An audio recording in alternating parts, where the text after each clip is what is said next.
신실하다는 것이 무엇인가? 이런 것을 생각해 봤습니다. 오늘은 이제 고린도전서 1장의 말씀을 가지고 바로 십자가 안에서 연합한다는 것에 대해서 생각해 보면서 깨닫는 시간을 갖기를 원합니다. 아마 어렸을 때 여러분이 다 보셨겠죠. 이솝 우화를 보셨을 거예요. 그 우화는 뭐 여러 가지 많은 것이 있지만은 그중에 한 가지가 어떤 사자에 관한 이야기가 나옵니다. 4마리의 황소가 있었는데 아주 힘을 합쳐가지고 이 사자가 덤빌 때 이렇게 뭐랄까요? 그 뿔로 받으려고 하니까 사자가 꼼짝도 못하고 접근을 못 하는 거죠. 그래서 어느 날 사자가 꾀를 냈습니다. 어떻게 꾀를 내냐면 이 황소 중에 한 마리가 떨어졌을 때 그 떨어진 약간 그 멀리 좀 떨어졌겠죠? 그 황소에게 가가지고 귀 근처에서 이제 속삭이는 거예요. 아, 지금 다른 3마리 황소가 내가 어떻게 한다라고 이제 거짓말로 이제 비난하는 거죠. 흉계를 말했다 할까요? 그래가지고 불신게 만드는 거예요. 지금 저 다른 성들이 너를 흉보고 있다. 이런 식으로 얘기하는 거예요. 그렇게 하니까 이 황소가 속으로 그런가? 이렇게 생각하다가 여러 번 들으니까 그게 진짜 같거든요. 그래서 보니까 다른 3마리 황소가 옛날 같지 않게 이렇게 자기들끼리 어울리고 있고 뭐 이렇게 하는 것 같아요. 근데 이 사자가 또 다른 소에게 또 황소에게 접근해가지고 또 얘기하는 거예요. 다른 황소들이 너를 흉보고 있다. 이렇게 얘기를 함으로써 서로를 불신하게 만드는 겁니다.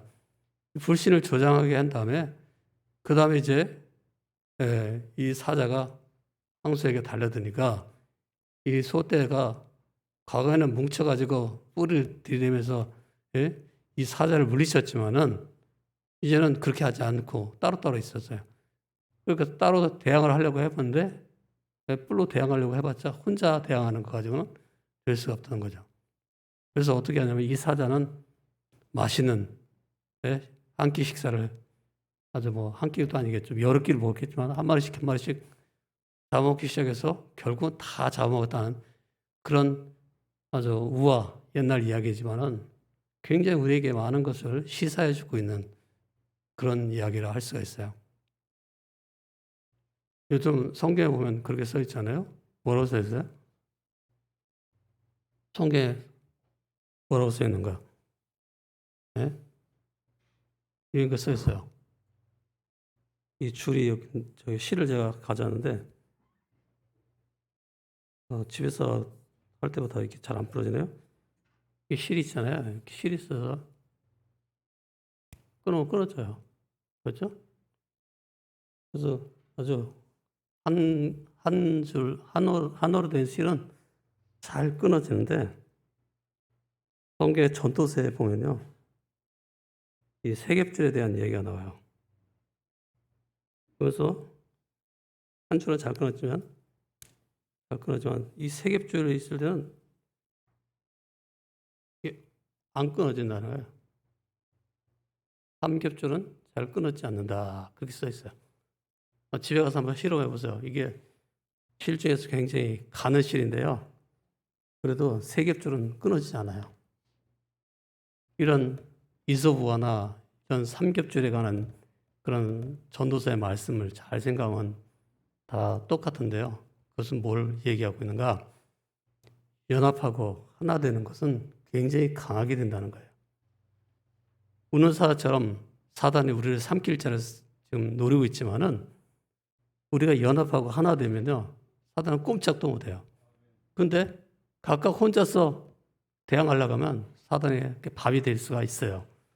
그러니까 어떻게 하든지 우리 교인들은 하나 되는 것, 연합하는 것, 이것을 중요하게 생각하고 흩어지지 않게 되어질 수 있기를 주의 이름으로 부탁드립니다.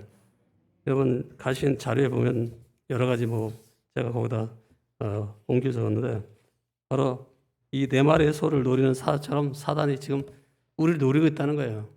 흩어지기만 바라는 거예요. 그래가지고 하나씩 대항해가지고 삼키려고 그렇게 지금 바라고 있는 거예요. 그러니까 우리는 어떻게 해야 되겠어요? 어떻게 하든지 하나 되어서 똘똘 뭉치라 할 거예요. 사단은 그리스도의 몸된 교회 공동체를 공격하기를 아주 그의 어떤 사명이라고 생각하죠. 그래가지고 아주 그것을 좋아하는데요. 우리가 교회 공동체에 물이 쓰여 떨어지면요 힘을 못 쓰게 돼요. 여러분이 잘 아는 예화죠. 어떤 사람이 젊은이가 말이에요. 목사님에게 가가지고 저는 교회 나가기 싫은데요. 교회 가면 꼴 보기 싫은 장로도 있고 권사도 있고 뭐 꼴 보기 싫은 누구도 있고 뭐 이렇게 얘기를 쭉 하니까 목사님이 조용히 벽난로에 가서 숯을 하나 꺼내와가지고 딱 따로 놨어요. 그렇게 잘 벽난로 속에서 타던 그 숯이 말이에요. 혼자 떨어지니까 점점점 끓음만 나더니 꺼져버리고 마는 거예요. 그래서 그 젊은 사람이 교회 공동체가 왜 필요한가? 바로 나를 100% 전부 다 이렇게 에너지를 전부 발산하기 위해서는 교회 공동체 안에 머물러 있어야 되는구나. 떨어져 있으면은 혼자 있으면은 그냥 끓음만 내다가 연기만 내다가 결국은 이제 꺼져버리고 마는구나. 이걸 깨닫게 된 거죠. 교회가 그래요. 바로 여러분이 교회 공동체로 모이지 않으면 신앙이 점점 약화돼요. 지금 우리가 이 코비드19 상황에서 제일 목사님들이 우려하는 거는 성도들이 각각 개인적으로 이렇게 자기 집에서 예배 실황 중계를 보거나 또는 TV에 나오는 무슨 방송국 CTS나 뭐 CBS 이런 걸 보면서 예배를 가름할 수 있겠지만은 온라인 생중계를 보면서 가름하지만은 결국은 점점 약해진다는 거죠. 솔직히 말해서 우리 교회도 코로나19 사태가 오기 전에 350명이 항상 모여서 예배를 드리고 있었는데 코로나19가 와서는 이 현장에서 예배 드리는 사람은 한 200명 정도밖에 안 되지 않아요. 나머지는 다 온라인으로 예배 실황 생중계를 보고 있어요. 각각 떨어져가지고 물론 거기서 하나님의 임재를 체험하고 하나님께 예배를 드릴 수는 있지만은 이 같이 모여서 같이 성찬식을 하고 같이 교제를 하고 하는 것은 불가능하다는 거죠. 지금은 특수한 상황이기 때문에 이해는 가요. 우리가 병원에 입원했으면 환자가 되면요, 환우가 되면은 영상으로라도 예배 실황을 중계를 보면서 참 은혜를 받고 힘을 얻죠. 그건 이해가 돼요. 지금 코로나19라는 특수한 상황이기 때문에 환자들이 병원에서 집에서 이렇게 있으면서 보는 것은 괜찮은데 웬만하면 교회 와야 되는데 지금 이 정부에서 허락해 준 방역지침 4단계에서 우리 교회가 이제 99명까지 모여서 예배드리고 여기 안에는 이 공간 안에는 60명, 좌석이 600석이기 때문에 60명만 앉아야 되는 거죠. 그래서 3부까지 하면 최소한 180명 정도는 앉아서 예배 드려야 되는데 그렇게 안 되는 것 같아요. 그것이 지금 문제라는 거죠. 점점점 갈수록 약화되는 신자가 늘어나게 되면 나중에 한국교회 전체가 약해지는 거죠. 그러고 나면 선교 역량도 약해져요. 그래서 선교비가 지금 저희 교회 같은 경우는 절반으로 줄여졌어요. 그렇게 해도 선교사님들에게 후원하는 후원금을 절반밖에 보낼 수가 없는 그런 상황이 된 거예요. 그래서 참 어떻게 보면 이 코비드 상황이라는 게 결국은 선교 역량을 약화시키는 그런 것이 되기 때문에 어떻게 이것을 타개할 것인가. 또 물론 다른 방법이 있어요. 우리 선교사님들이 선교하는 방법이 이제 과거에는 이렇게 대면에서 이렇게 동역자들 사귀고 뭐 이렇게 했는데 지금은 이제 비대면으로 할 수도 있어요. 매주 월요일 밤에 우리가 카이로스라고 하는 훈련을 봤는데 한 30명이 모였는데 영상으로 저 말레이시아에 있는 사람 또는 어디 태국에 있는 사람 뭐 동남아에 있는 사람 이런 사람이 다 한 자리에 모여가지고 카이로스 훈련을 받고 있어요. 그렇게 할 수 있죠. 그래서 비거주 선교가 어떻게 가능한지 그것을 보여주고 있는데 그렇게 할 수는 있지만은 점점점 약화되는 것은 사실이라고. 제가 깜빡 잊어버릴 뻔했네요. 우리 서한영 선교사님 지금 오셨는데 한번 일어나시면 여러분 박수로 격려해 주시기 바랍니다. 서한영 선교사님. 네, 우리 서평화 선교사님인데요. 저분은 여러분이 잘 아는 것처럼 서아프리카의 베르베르 그러니까 모로코에서 사역을 하다가 베르베르 종족에게 사역을 하다가 쫓겨나가지고 지금 이제 프랑스에 있는 또 베르베르 이민자들에게 선교하시는 분인데 이제 잠깐 들어오셨는데 또 이제 곧 나가신대요. 그러니까 나가시기 전에 여러분에게 인사차 왔는데 이따가 교제를 나누시기 바랍니다. 지금 다시 본문으로 들어가세요. 어쨌든 사단은 우리가 뿔뿔이 흩어지는 거 좋아하는데 우리는 그렇지 말자. 그 속에서도 주의 임재를 체험하고 그 속에서도 어떻게든 영적으로 약해지는 게 아니라 영적으로 강해지는 신자가 되기를 바랍니다. 그래서 여러분이 왜 우리가 연합하고 왜 하나가 돼야 되는가? 그것에 대해서 여러 가지 생각을 할 수가 있겠죠. 최소한 서너 가지는 생각해 봐야 돼요. 여기에는 안 나와 있는데 여기는 주로 어떻게 우리가 그 연합을 해야 되겠는가? 어떻게 사람을 하나 돼야 되는가? 이런 것을 지금 여러분이 가지고 있는 자료에 나와 있지만 왜까지도 생각해 봐야 돼요. 왜 우리가 사랑으로 연합해야 되는가? 그 첫째 이유는 바로 사랑으로 연합하는 것은 우리 자신을 실력을 강하게 만드는 우리 영적인 실력을 높이는 그런 길이 된단 말이에요. 아까 이 전도서 말씀을 제가 얘기했죠. 세겹줄, 삼겹줄은 잘 끊어지지 않는다라고 했는데 여러분 삼겹줄이 굉장히 강한 거예요. 저기 미국의 서부에 가면 금문교라고 하는 다리가 있어요. 샌프란시스코하고 그 옆에 동네를 연결하는 그런 다리가 있는데 굉장히 길어요. 근데 거기서 그 금문교를 어떻게 세웠는가? 바로 가는 실 같은 거를 맨 처음에 비둘기 다리에다 묶어가지고요. 이쪽에서 저쪽으로 날아가게 한 거죠. 그렇게 한 다음에 그 실에다가 또 그보다 조금 더 굵은 실, 그 다음에 또 굵은 실. 그렇게 한 다음에 이제 철사 같은 거 얇은 거. 그 다음에 하나씩 옮겨 날게 하고 거기서 가서 잡게 하고 그 다음에는 이제 또 그 두 번째 갈 때는 그 철사에다가 한 줄 철사에다가 두 줄 철사를 보내가. 그 다음에 세 줄 철사 보내. 점점점 가다가 나중에는 그 줄이 말이에요. 2만 가닥인가? 그렇게 해가지고 그걸 꼬은 2만 가닥의 그 줄을 보내가지고요. 이제 그 무슨 교였죠? 그런 걸 현수교라고 하나? 그 현수교를 만든 거예요. 그렇게 한 다음에 이제 그 무게를 버티게 해가지고 거기다 상판을 놔가지고 이것이 그 금문교를 만들게 된 거죠. 처음에는 가는 실이니까 아주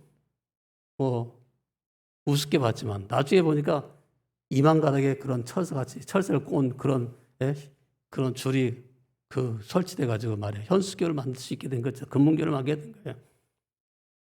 이것은 아주 굉장한 진리를 보여줘요. 바로 하나로 연합하면 힘이 있다는 것을 보여준다 말이에요. 왜 우리가 연합해야 된다고요? 연합해야 힘이 있어요. 연합하지 않고 뿔뿔이 흩어져서 있으면 힘이 없어요. 약해져요. 점점점 흐려져요. 두 번째는 왜 우리가 연합해야 될까요? 여기 말씀해 보면요. 왜 연합해야 되는가? 많이 있는데요.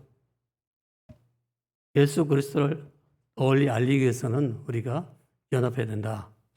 그런 것을 알 수 있어요. 예수님이 알려주기 위해서, 다른 사람에게 알리기 위해서는 연합해야 된다. 제가 아까 얘기했죠. 선교사님들에게 선교 역량이 강해져서 예수님을 증거하기 위해서는요. 교회가 연합해서 해야죠. 우리 교단에서 선교 정책은 선교사 한 사람이 한 교회에서 의존적으로 하지 않도록 해야 돼요. 그러니까 최소한 한 10개나 이렇게 해서 조금씩이라도 받아가지고 말이에요. 그 교회들이 기도 힘, 그게 굉장히 강한 거예요. 우리 교회 같은 경우도 $500 이상은 주지 말라. 다른 데서 많이 받아가지고 100불씩 10개면 1000불이잖아요. 그럼 1500불 확보되고 또 10불짜리 또는 10,000원짜리 한 1000명, 100명 이렇게 해가지고 말이에요. 1000불 하면 10불짜리 100명이면 되겠죠. 개인 후원자, 연구한다든가. 그렇게 해가지고요. 어쩌면 이 연합의 힘으로 밀어줘야 된다는 거죠. 그러니까 한 교회에 의존하지 말고 여러 교회에서 후원해서 이분들이 선교하는 것이 더 낫다. 이게 판단한 거죠. 또 사실 어떻게 보면 한국교회가 지금 이게 한 교회에 막 3,000불씩 보낼 수 있는 능력이 안 돼요. 그렇게 한 사람에게 350만 원씩 어떻게 보낼 만한 힘이 없어요, 지금. 예? 기껏 보내야 100만 원 정도? 50만 원? 60만 원? 50만 원 보내? 30만 원 보내? 상당히 그래도 꽤 많이 보내는 거예요. 그러니까 어쨌든요, 우리는 약화되지 않기 위해서는, 복음이 사방에 알려지기 위해서는 우리가 연합하는 게 필요하고요. 궁극적으로는 세 번째는 하나님께 영광 돌리기 위해서는 연합해야 되는 거예요. 우리가 하나님께서 하나님 나라를 확장하기 위해서는요, 이게 분열되면은 사람들이 너희들이나 하나 되라, 사랑으로 하나 되지 못한 주제에 무슨 우리한테 사랑으로 하나 되라고 하냐 하면서 뭐라고 해요? 그건 여러분이 잘 알잖아요. 우리 기독교회가 개교회, 개신교는 개교회 중심이거든. 그러다 보니까 그 세상에서 비난받는 게 뭐예요? 세상 사람들이 우리가 얘기하면은 니들끼리 사랑으로 하나 돼. 먼저 사랑으로 하나 돼봐야 돼. 왜 갈갈이 찢겨져가지고 싸우면서 다투면서 말이야. 왜 우리한테 사랑으로 하나 되라고 그래? 그렇게 비난한다고요. 결국 하나님께 영광 돌리지 못하고 있는 거예요. 그래서 기독교가 아니고 막 그 세상 사람들은 안티들은요, 개독교라고 하잖아요. 뭐 그런 소리를 막 서슴없이하고 내가 교인이라는 것을 세상에 나가서 자랑스럽게 말할 수가 없게 되는 거예요. 여러분, 우리가 쓰는 농담으로요, 저 신도림역에서 계단 올라가는 사람들에게 집사님 하고 뒤에서 부르면요, 그 계단 올라가는 사람들 중에서 절반 이상이 뒤를 다 돌아보면서 나를 보나? 그래서 이렇게 쳐다본다는 거예요. 즉 그 말은 교회에 나오는 사람들은 대부분 다 집사라는 거예요. 아니 70, 80%가 다 집사가 되고 직분자가 된다는 거죠. 어떤 사람 중에는 나는 권사 됐는데 왜 나를 집사라고 부를까 하고 뒤를 돌아봅니다. 그만큼 직분이 흔하게 됐다는 거예요. 이건 통탄을 일할 수가 있어요.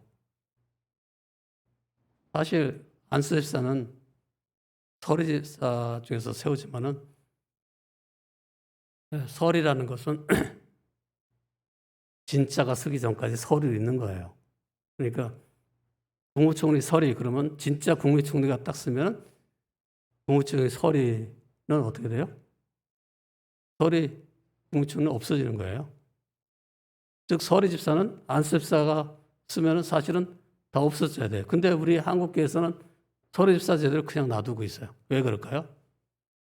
사람들이 직분을 굉장히 좋아한다는 거예요. 교회 나온 사람들마저도. 그래서 누구나 다 막. 그래가지고 우리 교회 같은 경우는 전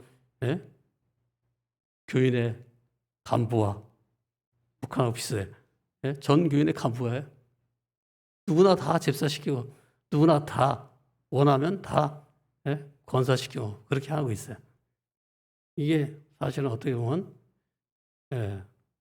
어떤 한국교회가 잘못 나가는 방향이다 할 수가 있어요. 어쨌든 우리는 왜 연합해야 되는가? 세 가지 얘기했는데요.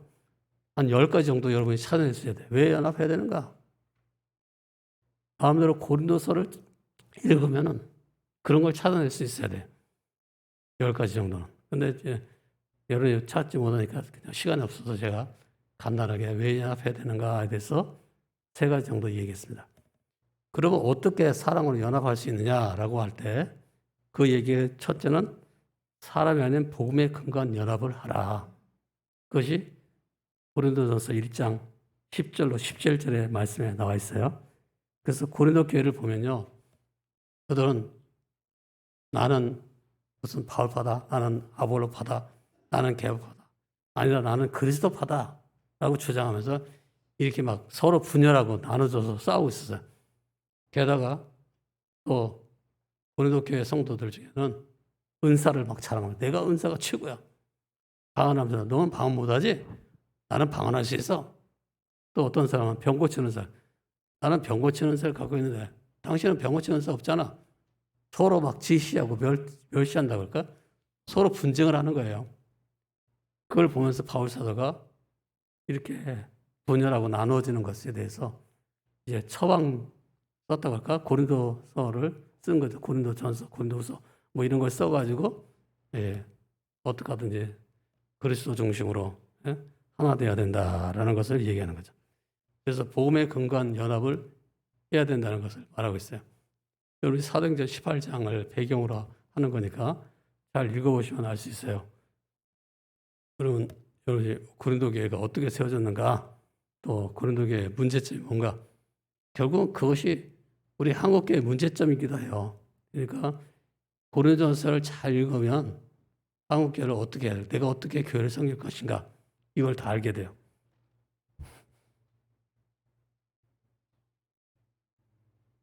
고린도서 특별히 이제 12장에서 14장 사이를 보면, 거기 특히 13장에 보면은 해결책이 뭔가 나와 있어요. 사랑이 바로 해결책이다. 그리스도를 사랑한 마음으로 하나 되어야 된다는 거죠. 또 우리가 복음을 예수를 사랑한 마음으로 하나 되어야 된다는 거예요. 그래서 은사가 왜 줬냐? 바로 사랑으로 연합하기 위해서 은사를 준 거지, 내가 잘났다고 자랑하기 위해서 준 게 아니란 말이에요. 은사를 왜 줬어요? 다른 사람을 위해 준 거예요. 내가 만약에 뭐 구제 은사가 있다, 병 고치 은사가 있다, 다른 사람을 구제하고 다른 사람을 병을 고쳐주고 이렇게 해야 돼요. 근데 자기가 그 은사가 없으면 그냥 묵묵히 있으면 돼요. 그보다 더 뛰어난 사랑이라고 하는 것을 할 수 있으면 돼요. 제일 좋은 길은 사랑이다 하면서 얘기해요. 그래서 복음에 근거해서 연합해라. 그래야 우리 교회가 하나가 될 수 있다. 마찬가지로 오늘 우리 현대교회도 복음에 근거해서 연합할 때 하나가 될 수 있는 거예요.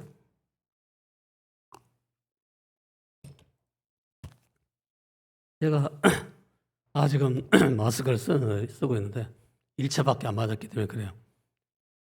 2차 맞게 되면 2차 맞고서 한 14일쯤 지나면요, 이제 항체가 속에 또 아주 생겨가지고 그때부터는 설교자는 마스크를 벗고 하려고 그래요. 여러분 그래도 2차 맞아서도 마스크 다 쓰고 있어요. 근데 저는 여기다 이제 그 브랜드 같은 거 저런 거 그 차단막을 치고서 그냥, 근데 차단막을 치는 반짝반짝거려서 안 좋다는 그런 신자들의 그런 집에 있는 분들의 말씀도 있고 그래서 제가 어떻게 저기 하는데, 하여튼요, 그 객소리를 왔다 갔다 하는데 이게 적지 않은 얘기를 하면 딴소리를 하면 안 돼요. 그래서 우리가 어떻게 연합한다고요? 복음을 중심으로 해서 연합해야 돼요. 복음은 뭐예요? 우리의 행위, 우리의 선함으로 근거를 해서 그걸 주님께서 우리를 구원한 게 아니고 주님의 십자가의 부활의 공로로 우리를 구원했다. 그것을 얘기하는 거예요. 그래서 성도 연합이 제대로 이루어지려면 복음이다. 복음이 뿌리가 된다는 거예요. 복음의 뿌리가 안 되면 이게 하나가 되지 못한다는 거죠.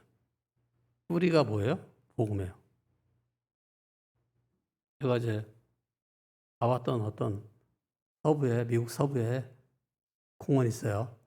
그 공원에 가서 사진을 찍었는데 어떤 나무는 우리 식구가 다 들어가도 거기에 그 나무에 그 빈 고목나무 같이 이렇게 아래가 이제 파져서 굴로 다 들어가서 사진 찍는데 다 들어가도 그 나무가 워낙 커가지고요, 사진 찍는데 아무 문제가 안 나는 거예요. 그 둘레가 보통은요, 지름이 보통 12m까지 되는 그런 나무도 있어요. 근데 그런 나무들이 높이가 한 80m 되는 그런 나무이 엄청나게 큰 나무들이 이렇게 쫙 펼쳐져 있는데요. 그 나무의 이름은 세콰이아라고 하는 나무예요. 근데 어떻게 이 서부의 그 태평양에서 건너오는 그 강풍을 어떻게 그 나무들이 막고 있는가? 학자들이 연구를 해보니까 이 세콰이아 나무는 물론 뿌리를 조금 깊게 냈겠지만 대부분 옆에 나무하고 다 연결되어 있더라는 거예요. 뿌리가. 그래서 아무리 강풍이 불어도 쓰러지지 않는 거예요. 나무가. 높이 계속 자라는 거예요. 제가 옛날에 갈 때는 한 80m가 최고였는데 지금 아마 90m 넘을 거예요. 100m 가까이 될 거예요. 그 나무가. 엄청난 나무가 되는 거예요. 그들이 왜 그렇게 높이 자랄 수 있었어요? 뿌리끼리 연결되어 있기 때문에. 우리가 어떻게 신앙이 성숙해져요? 예수 그리스도라는 그 바탕에다가 뿌리를 내려야 돼요. 예수 그리스도를 바탕으로 해가지고 서로 연결되어 있어야 돼. 서로 사랑으로 연합되어 있어야지 우리 신앙이 성숙해지는 거예요. 여러분, 나무가 180m, 죄송합니다. 80m 정도, 100m 정도 되려면요. 어마어마한 나무예요. 아마 쳐다보이지도 않아. 새카맣게. 아주 그런 나무예요. 그래서 우리가 반드시 이 예수 그리스도를 뿌리로 해서, 복음을 뿌리로 해서 우리가 서로 연합해야 된다.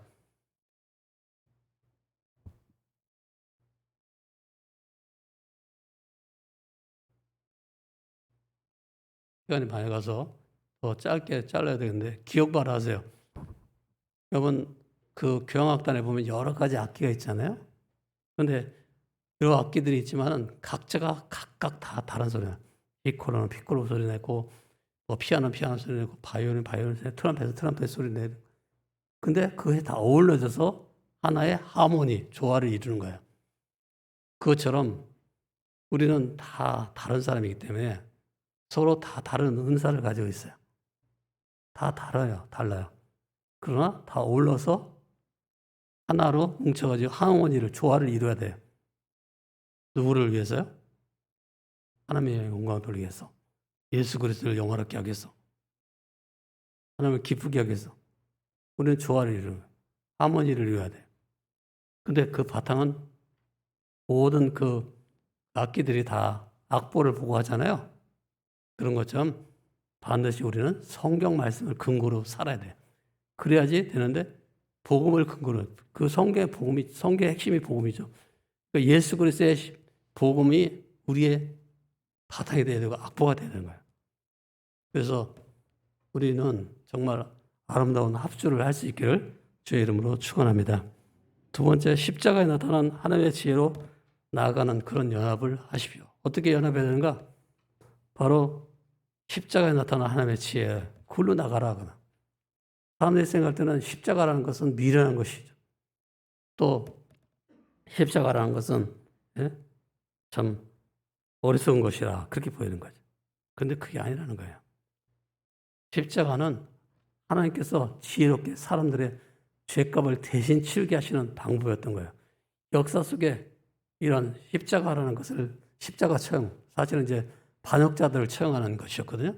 그리고 아주 끔찍한 처형이었는데, 형틀이었는데, 그런 걸 통해서 주님께서 우리 죄값을 다 대신 치르게 하시고, 누구든지 그 예수님을 믿으면 구원을 받도록 그렇게 만드신 거예요.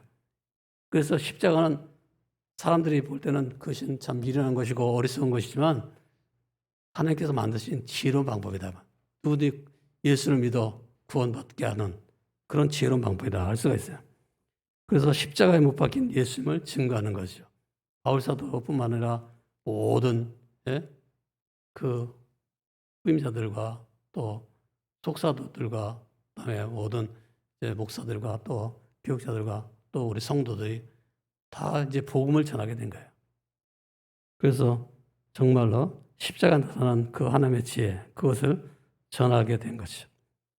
이사야 55장 8절에 보면 하나님께서 그 제시하는 그런 길, 계획이죠. 하나님의 계획은 다르다. 사람들이 생각하는 것과 좀 다르다. 그런 것을 얘기하고 있는데, 여러분이 사람들이 생각할 때는 아니 십자가에 매없이 죽은 그런 예수가 어떻게 우리의 구원자가 될 수 있겠는가라고 생각할 수 있겠지만, 그것은 하나님의 지혜로운 방법이었다. 구원의 방법이었다. 여러분이 그렇게 알고 정말 그 예수님을 통해서 나의 행위로 구원하지 않고 십자가로 구원하신 그 하나님께 정말 은혜입니다. 정말 감사합니다. 이렇게 우리가 고백을 하고 감사 감격해야 될 줄 믿습니다. 그 다음에 이제 세 번째는 오직 주님 안에서 자랑하는 것이 필요하다. 우리가 어떻게 연합해야 되는가? 자랑하더라도 주님 안에서 자랑하라. 주님 안에서 자랑한다는 것은 주님을 높이는 그런 주의 은혜로 되어진 거죠.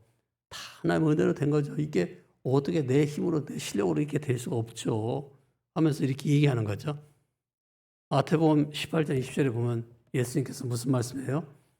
두세 사람이 내가 모인 곳, 내 이름으로 모인 곳에는 나도 그들 중에 있느니라. 그런 말씀을 했어요.